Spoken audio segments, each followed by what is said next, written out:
Salut à tous, aujourd'hui je fais une petite vidéo sur une nouvelle caméra donc de chez Reolink. C'est la Duo 3V PoE, hein, donc pas en Wi-Fi mais en PoE. Et Reolink m'a demandé tout simplement, suite aux dernières vidéos que je vous ai fait, savoir si j'étais intéressé pour tester cette caméra là. Et j'ai dit oui, pourquoi? Parce que ce style de caméra je l'ai jamais testé, je sais pas ce que ça vaut. Alors je m'attends à une qualité d'image quand même assez propre au niveau des caractéristiques, mais ça vous allez voir ça dans la vidéo, je vais tout vous détailler. On est déjà en indice de protection sur Leica 10, ça je vais vous l'intégrer, ce que ça veut dire, et etc. En termes de résistance au choc, donc ça peut être aussi bien pour évidemment votre domicile privé, mais j'ai envie de dire que ce type de caméra vous pouvez très bien évidemment le mettre aussi dans des points de vente, des magasins ou autres, avec une qualité d'image je pense qu'il sera au rendez-vous. Moi je vais faire une connexion avec un relais toujours de chez Reolink, parce que je n'ai pas de connexion. Si vous connaissez pas, puisque là on est sur du PoE, je vais y arriver. Pour faire simple, en fait ce boîtier va me permettre d'alimenter tout en ayant la connexion, ce qui fait que j'aurai qu'un seul fil au lieu d'être sur deux fils classiquement, à savoir l'alimentation plus le câble RJ45.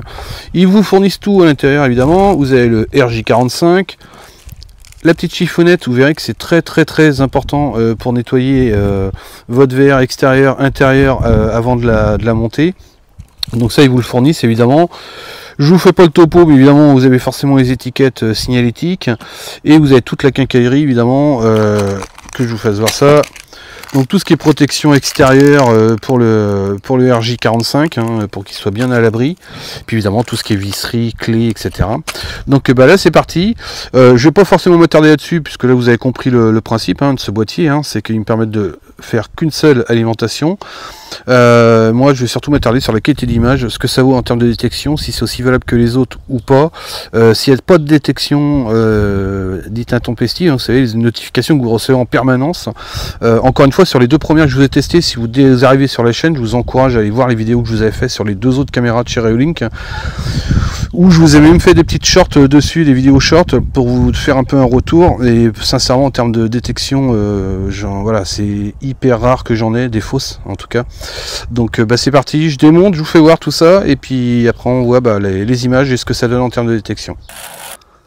Ok, donc là c'est parti pour la phase découverte. Donc j'ai dévissé la protection dessus, d'où l'intérêt de la chiffonnette. Je fais un aparté dessus parce que vous allez forcément mettre vos doigts à l'intérieur, extérieur. Pour l'instant je laisse le film de protection extérieur. Vous avez évidemment la clé pour pouvoir dévisser les trois petites vis. Je vous fais voir. L'avantage c'est qu'en fait vous allez avoir deux objectifs, un peu comme la vidéo que je vous avais fait sur la dernière de chez Reolink. Les deux objectifs vont vous faire avoir un angle, une vision à 180, et avec le logiciel intérieur va vous permettre de regrouper, faire qu'une seule vue. Ça vous allez voir ça, de toute façon je vais vous faire des intégrations de photos, de prise de vue, etc., de vidéos. Ça c'est l'avantage, on est sur du 16 MP, on est en 4K, et le logiciel justement va permettre justement de pouvoir tout retracer. On retrouve les lentilles d'infrarouge, l'éclairage aussi qui se retrouvera ici, et vous allez avoir aussi tous les réglages qui sont indiqués si vous avez besoin de mettre des inclinations en termes de degrés, etc. Donc ça vous pourrez le faire vous si vous avez besoin. Ça j'ai envie de dire, vaut mieux le faire une fois que c'est fixé. De toute manière là je vous fais voir, vous avez les trous qui vont se retrouver ici de fixation. Ici vous en avez 3. Donc c'est parti pour le montage. On se retrouve pour les vidéos et les tests. Alors évidemment je fais juste un aparté avant de commencer. Je vais forcément fixer ma caméra à côté de celle-ci, celle où je vous avais fait une vidéo. Comme ça je vais vraiment avoir un comparatif en termes de qualité d'image, au niveau détection, etc. Enfin je vais vraiment pouvoir me baser sur quelque chose de fiable et surtout quelque chose qui est en place pour pouvoir voir effectivement si c'est au rendez-vous au niveau de la qualité, de la détection et tout ce qui s'ensuit. Ok, là je vous reprends, donc là je l'ai fixé. Alors ce qui est bien, c'est des trucs tout bêtes, ils ont pensé à tout. Un petit cordon pour retenir évidemment le verre. Alors je vous en ai pas parlé, mais on est sur une base métal, enfin c'est vraiment du costaud. Je pense que la norme, de toute façon IK10 l'impose forcément. Ce qu'il y a de bien, donc je vous fais voir, vous pourrez évidemment le tourner selon où vous allez le mettre. Si vous avez besoin de l'incliner ou de remonter, c'est possible aussi. Il suffira juste, vous voyez, vous avez les petites vis ici. et ce qui vous permet de pouvoir incliner vers le bas ou éventuellement remonter, enfin un peu de faire ce que vous voulez. Donc j'avais pas percuté à ça, mais en fait ils ont pensé un peu à tout là-dessus. Moi je l'ai positionné dans ce sens-là. Logiquement je pense que ça aurait été mieux dans l'autre sens. Je vais voir si je rechange pas.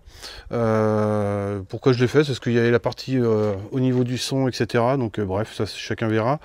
Et puis là je vais la brancher et puis du coup je vais démarrer mes tests. Et là pour le coup en fait je vais pas m'embêter parce que j'avais pas percuté, mais vu que j'ai mes connexions qui arrivent de RJ d'alimentation, je vais le brancher directement comme ça, je vais pas utiliser le boîtier, enfin pas pour l'instant en tout cas, hein, plus tard, mais pour l'instant je vais le faire en direct juste pour les tests, et puis c'est parti. Bon, ok, c'est parti. Alors précision évidemment, parce que je sais ce que vous allez vous dire, la caméra je l'ai juste mis au-dessus. À la base je devais la mettre en dessous, j'avais percé mon trou, etc.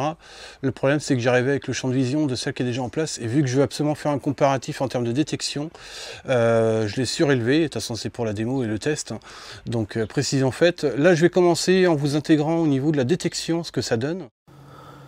Ok, donc là on est parti, je vous fais un test en conditions réelles avec prise de vue de mon téléphone. On voit en haut à droite le petit symbole du petit bonhomme détection humaine, moi qui apparaît évidemment au loin. Donc là je suis parti à 16 mètres, elle me prend automatiquement. Vous allez voir, je vais faire un petit zoom, elle m'encadre directement en bleu puisque vous avez la reconnaissance IA évidemment dessus, humaine, hein. Et elle me suit très très loin. Alors sachant que là à peu près où j'arrive, je suis déjà à 16 mètres de la caméra. Et là, chose que je n'avais pas aussi loin, entre guillemets, avec les autres, elle me prend quand même assez loin, même si on voit qu'elle décroche. Donc là, évidemment, on est de jour, ça n'a rien à voir avec une détection nocturne, hein, où c'est forcément plus faible.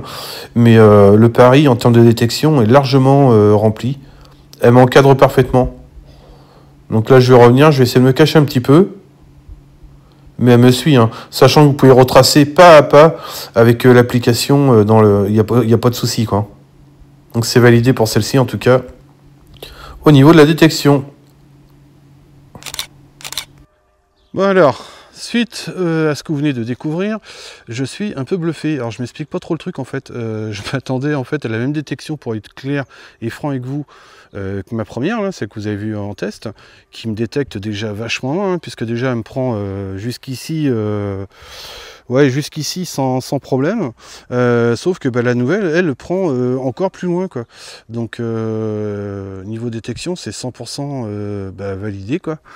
Il n'y a rien à dire. Qualité d'image, vous voyez, hein, c'est propre. Et vous pouvez rezoomer dessus. Je vais vous intégrer ça dessus tout de suite. Ok, donc là je vous intègre capture pareil de mon écran, vous allez voir, on peut zoomer. La qualité d'image, elle est très très propre, sachant que moi j'ai le soleil qui me tape en plein dessus. On me voit, hein. Donc là c'est en conditions réelles. Donc c'est top. Ok, donc la capture d'écran de mon téléphone, pour vous faire voir la notification, la vitesse où ça va, c'est extra rapide. Vous allez voir, bing, ça y est, ça arrive.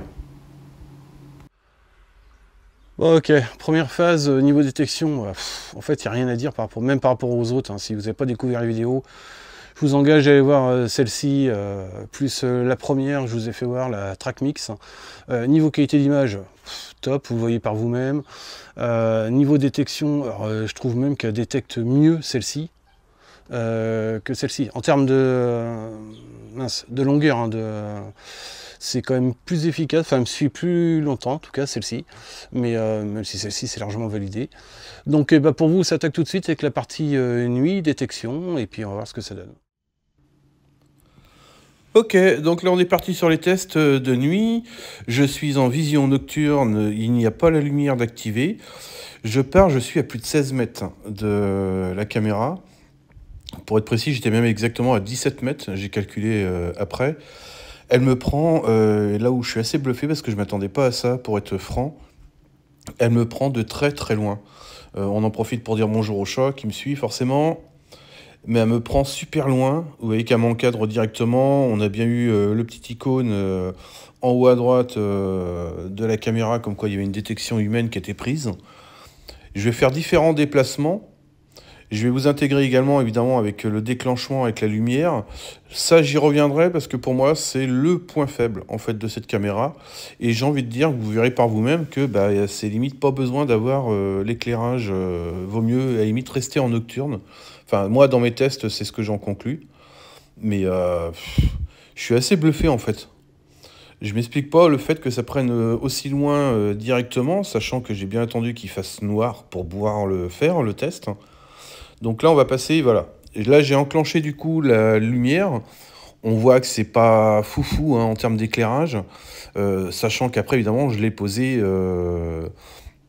pas à l'horizontale, mais à la verticale. Hein. Mais encore une fois, c'est voilà, c'est pas le top pour moi, c'est le point faible à la limite que je dirais là-dessus. Là, on a un éclairage solaire qui s'active. Bon, on voit un peu la différence hein, au niveau de l'éclairage. Mais elle me suit. Je vais également vous faire des tests. Elle me détecte parfaitement bien, mais je vais vous faire des tests également enchaînés avec des mouvements. Vous allez voir que bah, du coup, l'IA, l'intelligence de la caméra, m'encadre vraiment bien au niveau des mouvements. Hein. Je vais essayer de vous faire des zooms dessus. Donc là, je commence à faire des zooms pour vous faire voir un peu ce que je fais comme geste. Et on voit que l'encadrement bah, bouge vraiment et suit et s'agrandit et se réduit à chaque fois. Ok, donc là on arrive à mes conclusions. Je vous dis ce que j'en pense en bien et en négatif. Encore une fois, c'est pas rémunéré, donc j'ai rien à cacher. Je vous dis vraiment ce que moi j'ai constaté. Alors, le seul point négatif, à la limite, c'est peut-être l'éclairage que je trouve faiblard, sachant qu'évidemment, je précise, je l'ai mis en version horizontale, verticale plutôt, pour avoir un comparatif avec l'autre Reolink. Hein. Je voulais que ça soit vraiment objectif dans mon comparatif, donc c'est pour ça que j'ai fait ça. Sachant que donc le point faible, moi je vous dis, c'est l'éclairage. Le point positif, et là je m'y attendais pas du tout, c'est la détection, et surtout, alors détection de jour, ça voilà, j'étais pas forcément surpris, sauf peut-être la distance, où je trouve qu'elle prend quand même vachement loin, mais c'est surtout au niveau du nocturne, quoi.